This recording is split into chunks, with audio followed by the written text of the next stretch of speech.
Okay, so last month we talked about the Golden Era Supersport and Golden Era Steel Sport and how you can get into racing very cheaply as an adult and how you can have a great deal of fun with it. It doesn't have to be a career path.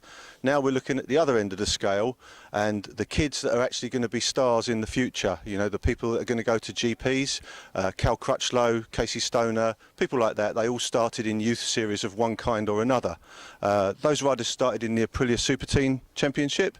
The RS125 has been the staple of youth racing for probably 20 years now, but the last couple of years there's been a couple of other alternatives as well, which are very valid, very good. There's the Kawasaki Ninja Cup, which started as the 250 Kawasaki Cup and is now the Team Green Challenge, which runs with BEMC, and Sid will put the email URL along the bottom of the screen here for you to look up the details on it, www.bemc.net.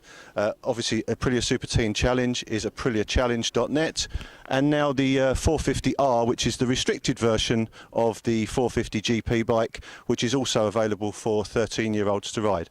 So at 13 you can ride one of these on a novice licence, at 13 you can ride one of these on a novice licence, and at 12 you can ride one of these on a novice licence. And a lot of people phone us up in the office and ask us about what's the best thing for their child to do. And there is no correct answer to that, because they're all good championships. There's also the KTM 390 Cup, which has been running under the Santander banner for the last couple of years. That's another bike. It's a 390cc single-cylinder bike, and you can start on that as young as 13 years old on a novice licence. And we'll put the KTM Cup URL along the bottom of the screen for you, so you can look that up and find out all of the details on it. Most young riders that come into racing on big circuits, they've done a little bit of stuff before. Some have done youth motocross under ACU or AMCA banner. Others have gone via the small kart circuits and have done GP50, GP70. But if you think that your kid's got a bit of talent and hasn't gone through any of those routes but has just done a bit of fun motocross or a bit of fun off-road stuff, don't be afraid to come and talk to people like us, BEMC, or MSVR, who run the KTM 390 Cup. The important thing that you need to know is it's very, very easy to get into regulated road racing. As a newcomer, you'll need to undergo an ACU CTC test and a BRA test. Both of them are very simple. If you've got 2 arms, 2 legs and a head and a brain, it's very, very easy to pass. It's just for your own safety, and it's just to make sure that you're aware of the differences in the rules from what you've done before to what you're about to undertake on the big circuits. So no matter what route you're coming into youth racing from, it's very easy to get involved. All of the clubs do those courses. We do a one-stop shop at the start of the season here at Donington Park. BMCRC do a one-stop shop at Brands Hatch at the beginning of the season. No limits run courses throughout the year, and any courses that you want to find, if you phone up the ACU and speak to a lady called Michelle, she'll tell you where the next course is available. So you can do any of those courses before you've got your licence. You're allowed out on track under instruction. You learn how to do a race start, so that the first time that you undertake a race start in a live situation isn't the first time you've actually done it. So you actually know exactly what's going to go on. So, and that's all obviously for your own safety. And since we introduced those courses, I personally started doing them back in 1997, the accident statistics for newcomers have gone through the floor. So if you're worried about the risks of your child racing on big road circuits, you haven't really got to worry about that, because all steps are taken to make sure that they can look after themselves and they're aware of all of the rules in place at the time. So the courses are very friendly, very amenable, very easy to get into, and if you pick one of the one-stop shops, they're fairly cheap as well, and you'll find out for yourself if that's what's really for you. Okay, so we'll put up all the links on the website now, along with a picture of the KTM, which unfortunately I haven't got an example of here today. Okay, so let's have a little look at the bikes in detail as to what you can actually start, when you can start on it. As I said, the Aprilia RS125, this is an Aprilia Challenge bike, but there are other Formula 125 variants of it. This is the later model. The pre-2005 model is a rounded front bike. It's essentially the same, with the same Rotax engine, etc. You can pick them up real cheap. You can get a competitive package for a Mark 1 Aprilia for around about £600–700. You can get a competitive package damaging one of these for £1,500 to £2,000, and you've got everything that you need to go. You can get a bike, some spare bodywork, spare set of wheels. Effectively, you're going to need those spares, because when you do start, you are going to damage a few little bits. But as I say, this is the Aprilia RS125 in Aprilia Challenge spec. This bike will make about 32 horsepower top end. It's a very, very capable bike. The chassis on it is capable of handling far more power than that, and the bike comes in about 126 kilos ready to go. So it's of all the bikes that we're looking at, we've done a little lap time comparison around Donington Park GP because we happen to be here today. This one, strangely enough, although it's the oldest of the models, is actually on paper capable of lapping here around about half a second faster than the others. I wouldn't put too much store by those lap time experiences though, because the kid that did the lap on this was a very special talent indeed, a young lad called Max Cook, who did it last year. He did a 150.9 around here, which is very respectable, and any of the dads that do track days will probably be pleased to do that on a 600. So, as I say, it's a 126 kilo bike, 32 horsepower, readily available, loads of spares for them, and it is a good competitive bike to be on. And you'll end up with no end of people in the paddock who've got spares should you run out, and everybody helps each other. Very good series, got very good support, and you can ride a Formula 125 bike at pretty much any club in the country. Most people do classes for them. So if you're in a situation where you don't want to travel a lot, if you want to stick close to Mallory Park, Emma run a class for them. If you're based up the northwest, there's a club called Wirral 100 that run them over there. Northeast Motorcycle Club.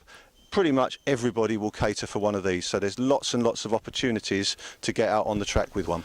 Okay, so let's have a look at the four-stroke offerings. This one is the Kawasaki. Disregard the fact that it says 250 on the tank. These are all 300s now. Some of them did start life as 250s. A very capable, very reliable bike. Come in about 39 horsepower. They're all controlled, all standard, and the bike weighs in. It's a little bit heavier. It's got more power than the other bikes, but it's a little bit heavier than the others. Comes in around about 160 kilos. These bikes are very robust, very capable, and there's a very good one-make series that runs with the Bempsey Club with these called the Team Green Junior Challenge, and the details from that are all on their website. Bikes are all identical. They run with the seniors class on the same bike, so older riders on the same bikes on the grid at the same time.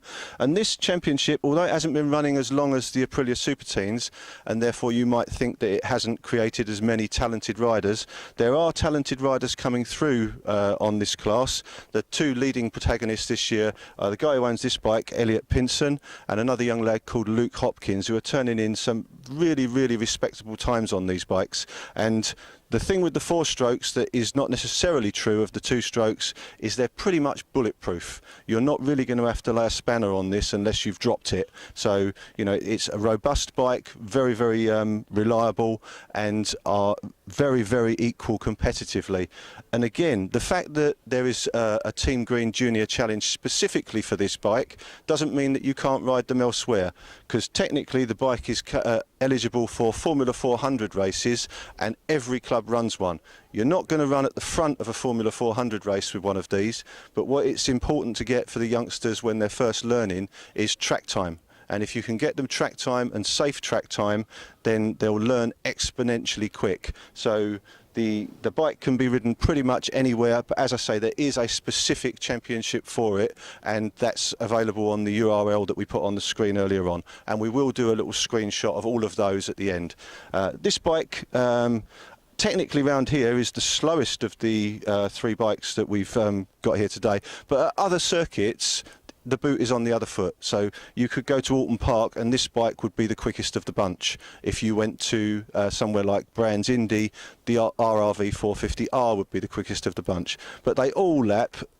Anywhere you talk about in the country, the fastest laps on all of these bikes are all within a second of each other. So they're very, very equal, and the kids can race against each other very, very competitively. So again, a great little bike, great little series, and there's loads and loads of options for racing these bikes elsewhere in between your championship commitments. So you can race it wherever you want. There are no holds as to what you can do with your bike. It's your own bike. It's not a leased bike. It's exactly the same as the way the Aprilia's runs. Okay, so let's have a look at the RRV 450R.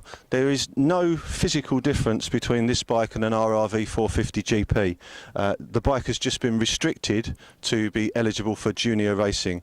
This bike makes 32 horsepower.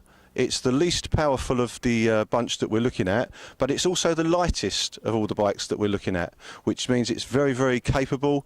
It's got good suspension on it. It's got proper racing suspension on it, so it's actually capable of making a lap time that on paper you might think it wouldn't make. So power isn't everything, it's power versus weight versus agility, and this is probably the most agile of all the bikes.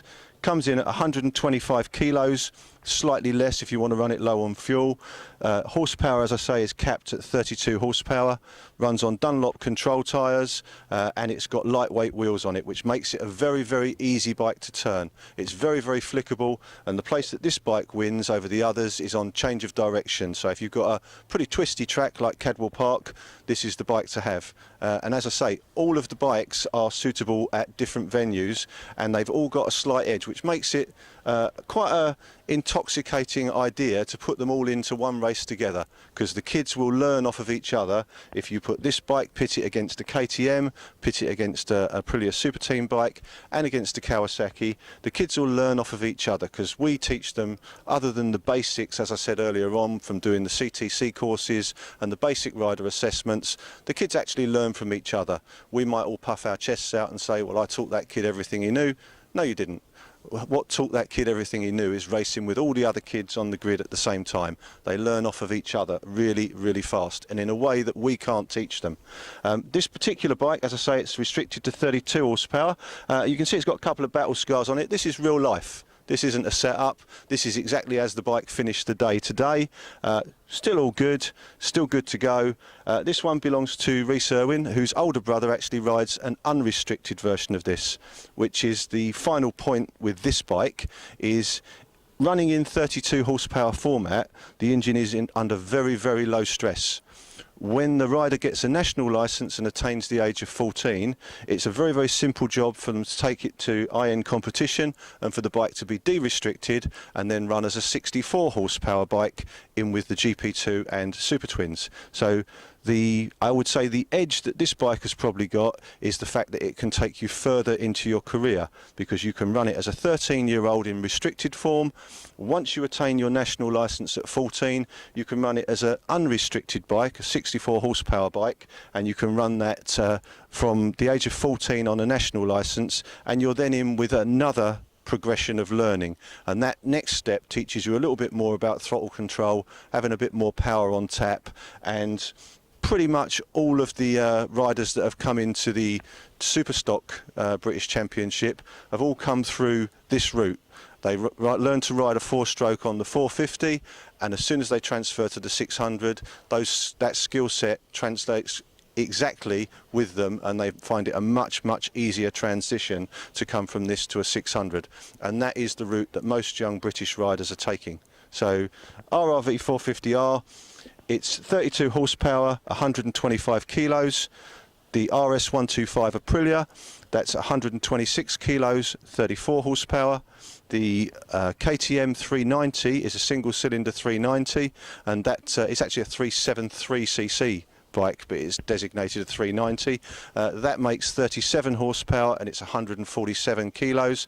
And the Kawasaki ZX Ninja, the Team Green bike, that comes in at 39 horsepower and 160 kilos. So you can see how that different power to weight mix across the range makes the bikes all equal. So, you know, if we put them all on one grid together next year, they've all got their own individual options as well, and that will make for some cracking racing. If you want to know about how to get into racing, if you've got any questions about your youngster coming in from youth motocross or from mini bike racing or mini GP racing, just give us a call. All our contact details and the contact details of the other organisers are there on the last page, and we're there to help. So don't be afraid of asking any question. There's no such thing as a stupid question. There are only stupid answers. So give us a ring and we'll do our very best to help you.